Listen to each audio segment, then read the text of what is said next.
Hi everyone, I am Dr. Apala Mishra and I have secured All India Rank 9 this year in the UPSC examination. Talking a bit about it because the mains exam will decide your rank. तो इसलिए mains पे focus करना बहुत ही ज़्यादा important है and mains पे focus करने के लिए आपको अच्छे से पढ़ना और समझना बहुत इम्पॉर्टेंट है. Now firstly I start by saying कि आप एक बहुत मैकेनिकल अप्रोच ना रखें मेंस के लिए. There are a lot of people who advocate कि आप स्टार्टिंग में ही आंसर राइटिंग करने लग जाएं और आप स्टार्टिंग से ही मेंस के नोट्स बनाने लग जाएं. But the mayor fact is that आप स्टार्टिंग में इतने न्यू होते हैं कि आप नोट्स जो बनाएंगे वो डेफिनेटली उतने बेटर लेवल के नहीं बनेंगे जो हमें चाहिए मेंस के लिए. और अगर आप आंसर्स लिखेंगे तो आपको खुद नहीं समझ में आएगा कि आप क्या आंसर लिख रहे हैं. And at the end of the day you will just start copying answers from websites and you'll think you're writing answers but actual में आप बस नोट्स ही बना रहे हैं और अपना टाइम ही वेस्ट कर रहे हैं. तो for mains I'd say that again start by the static portion. आप अपने सबसे पहले अपने सिलेबस को 4 नोटबुक्स में डिवाइड कर लें. Now these notebooks would be GS1, GS2, GS3 and GS4. Now these will be your notebooks. Either you can make them online or you can make them in a hard copy format. I made them online. तो अभी क्या है वो notebooks आपके value addition के लिए हैं. So I did not make any separate notes for either prelims और mains. I just made notes of topics for which you have to add value or topics which can fetch you more marks or topics which are not there, not present in books. जो book में है वो sufficient है, book में लिखा ही है, तो उसको like according to me I think मुझे बहुत टायरिंग लगता था नोट्स बनाना. So I use to avoid making notes because मैं थक जाती थी and then my entire day would be ruined and I just note making did not go with me. But if you are someone who likes to make notes और जिसको याद ही notes बना के होता है तो then you can definitely make notes. तो अभी नोट्स बने हो नहीं बने हो लेकिन ये 4 नोटबुक्स आपके पास ज़रूर होनी चाहिए 1, 2, 3, 4 की.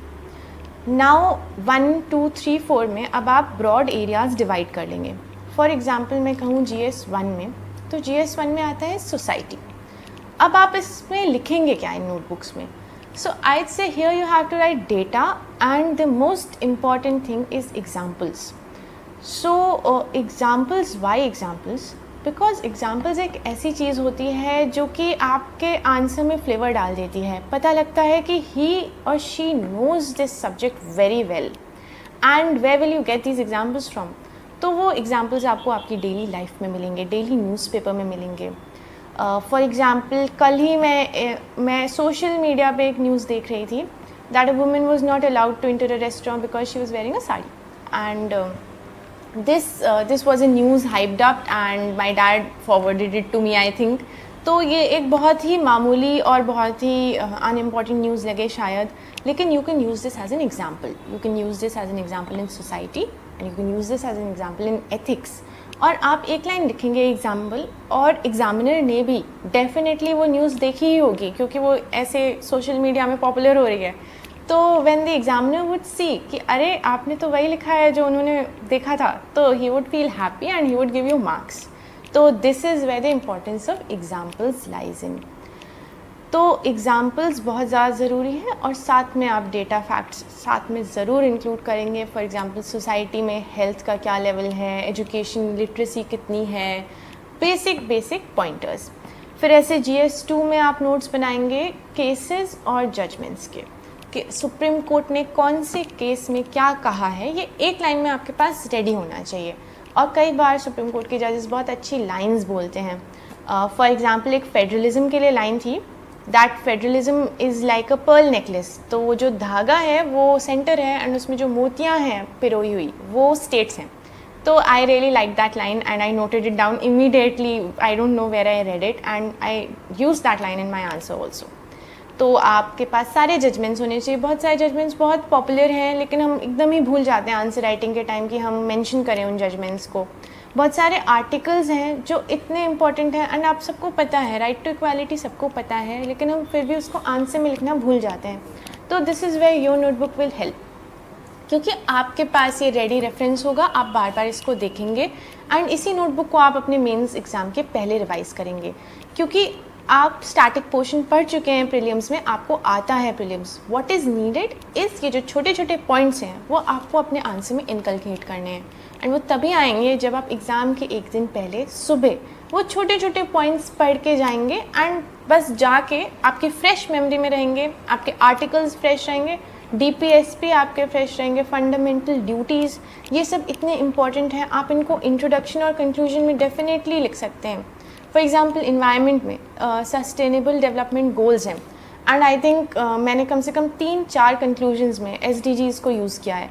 तो बस ये जो छोटे छोटे पॉइंट्स हैं आप अपनी नोटबुक में लिख लीजिए और उसको एकदम याद कर डालिए। नाउ दिस डेटा जो आप नोट करें, फॉर एग्ज़ाम्पल आप इकोनॉमी का डेटा नोट करें, तो this will also help you in prelims and also help you in interview stage, क्योंकि प्रीलिम्स में भी बहुत बार क्वेश्चन आते हैं कि हाईएस्ट स्टेट में कौन सा सीरियल है या इकोनॉमी का GDP कितना चल रहा है। If you have that data for mains then you already know the answers for prelims and you can also use it for your interview. आपसे कोई सवाल पूछा कि how is the economy doing, तो आप तुरंत डेटा बता सकते हैं कि सर इतना इतना है GDP and they will feel impressed कि हाँ this person nose the answer. तो आपने बहुत कम मेहनत में बहुत अच्छे से ब्यूटिफाई कर दिया है अपने आंसर्स को। The second thing that I'd say in the mains exam is about answer writing. Now, when to begin answer writing is, I think, the biggest question here in the UPSC examination, and I'd say never begin answer writing on the first day unless you have been reading in your college and graduation days. या आपके पास ऐसा guidance है जो आपको help कर रहा है answer writing में। अनलेस ऐसा कुछ नहीं है तो आप फर्स्ट डे पे स्टार्ट करके answer writing you just fooling your own self, क्योंकि आपको भी पता है that you are not at that stage way you can write the answer. तो आंसर राइटिंग स्टार्ट करें स्टैटिक पोर्शन से, never jump straight away into current affairs for answer writing, क्योंकि current affairs एक ऐसे डायनेमिक चीज़ है जो कि एक ब्रॉडर और बेटर अंडरस्टैंडिंग चाहता है, एंड जब तक आप स्टैटिक पोर्शन में कमांड नहीं रखेंगे तब तक आप करंट अफेयर्स के आंसर्स नहीं लिख पाएंगे। तो आप सबसे ईजीएस्ट स्टैटिक पोर्शन से स्टार्ट करें आंसर राइटिंग। फॉर एग्ज़ाम्पल अगर आपको हिस्ट्री अच्छा लगता है तो आप हिस्ट्री में आपने पढ़ा, आपने गांधीयन फेज़ पढ़ लिया मान लीजिए, तो आप उसी दिन रात को गांधीयन फेज़ पे 2 आंसर्स लिख के सोइए। तो जो आपने पढ़ा है वो आपका रिवाइज़ हो रहा होगा और आपकी आंसर राइटिंग प्रैक्टिस हो रही होगी।